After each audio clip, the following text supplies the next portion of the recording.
I don't know if I've had a light bulb moment, or I think I've maybe had a couple.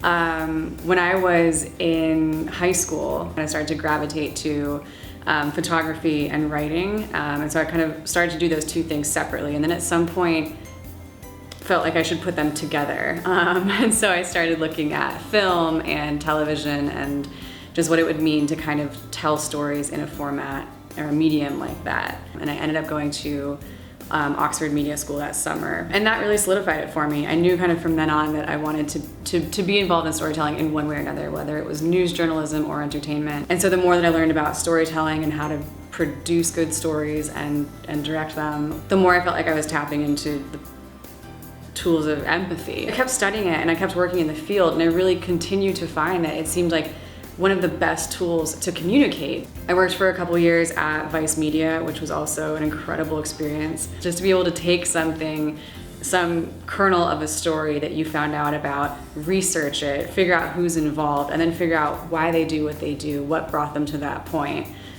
What's exciting about that. And I think it's important to stay challenged and to stay awake and to stay hungry and learning about the world around us. And to me, visual storytelling is one of the most profound ways to do that, and it's so accessible. So it kind of slowly became my mission. I started to really appreciate and be humbled by the urgency of everything that was going on.